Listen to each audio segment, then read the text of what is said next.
Silas Marner by George Eliot.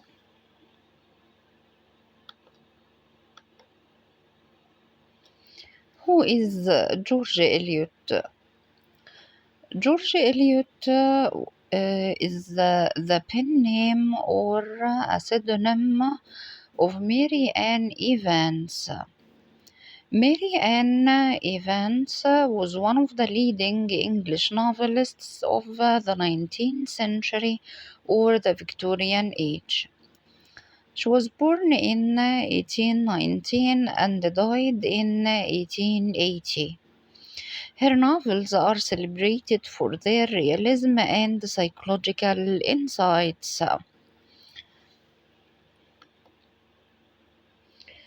George Eliot wrote 7 novels. The most popular novels are Adam Bede, The Mill on the Floss, Silas Marner, and Middlemarch. What about Silas Marner? Silas Marner is the story of a loom weaver in the name of Silas Marner. He is the most complex and the most interesting character in the whole novel. He is a developed character. What do we mean by a developed character?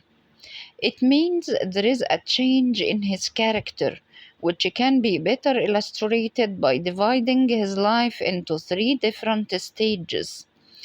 These 3 stages show the character's development of Silas Marner. The first stage in Silas Marner's life starts from the beginning of the narrative up till his exile from Lantern Yard.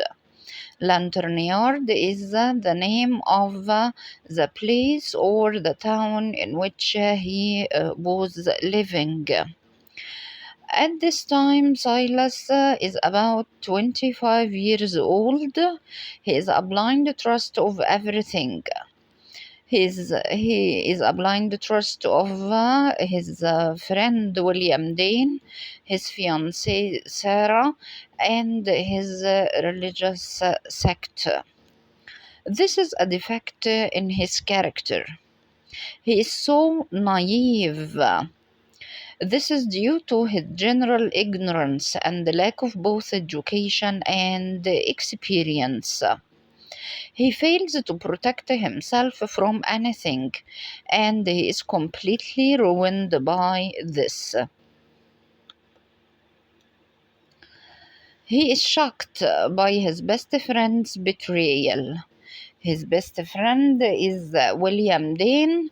He betrayed Silas when he speaks ill of him in front of the church members, accusing him of stealing the dead man. His whole life becomes upset. Then his misery increases by leaving his fiancée Sarah, and that the drawing lot made by the church members proves that he is guilty. He lost his faith in God because he believed that if there is a God, he will clear him.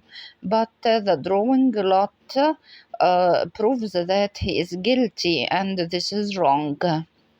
He is shocked by the betrayal of William Dane, who tells him that he doesn't know what's going on in his heart. And when his fiancée Sarah lets him down by leaving him. So he decided to leave. This is indicated by his departure from the city of Lanterniyard. Departure means leaving the city. He cannot imagine that he can live again in the city in which his best friend William Dane accuses him of robbery, then marries his fiancée Sarah. The second stage in Silas Marner's life starts from his arrival at Rivoli up to the discovery of Epi.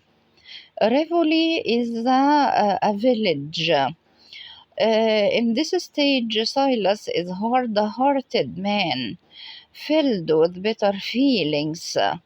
He becomes a lonely person who is cut off from both man and God because his friend has betrayed him and his fiancée has deserted him or left him. So Silas no longer finds joy in human companionship. He takes up the life of a hermit or the man who decides to leave life and live in solitude in order to worship God. He no longer attends the church nor feels any goodness in life. He lost his faith in God. Thus he is turned into an insect. He is no longer a human being. He works and works all the time. George Eliot compares him to a spider who is weaving all his life. He works to feed himself and to collect money and save gold in his two leather bags. When the money is stolen, his life lost its meaning and purpose. He appears to hate the villagers, yet the element of humanity is not gone completely from him. This appears when he helps the sick woman Sally wait and gives her medicine of herbs. As you know that he was educated how to treat people or how to cure people by herbs from his mother. And in Lanterniyard he was prevented from doing this because this made people resort to Silas Marner to cure them instead of resorting to the church to pray to God to cure them. So, in his second stage, there are two elements in his character. He was unbalanced. Sometimes he is pessimistic or sad and hard hearted, and other times he has some warm feelings. This unbalance is the result of his need of love and care, which he will find in the third stage.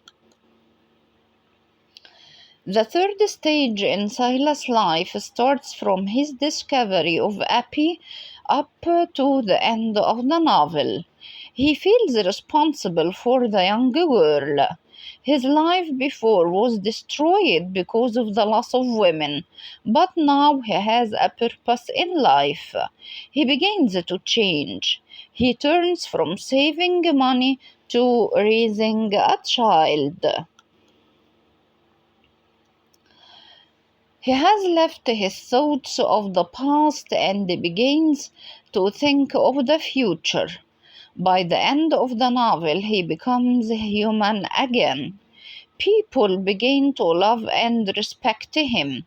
He not only regains a deeply rooted faith in a fair God, but also he regains a place in a society and his role as a father of Epi. Silas becomes a sympathetic fellow to his neighbors. They come to see him and he sees them. This is how God wants us to live. Silas wins friends and is invited to join them in their activities, such as attending the church. This is a symbol that he is no longer a lonely man. He trusts a loving, fair God who has brought his life to such a happy conclusion. This is the end of our lecture. Thanks for watching and goodbye.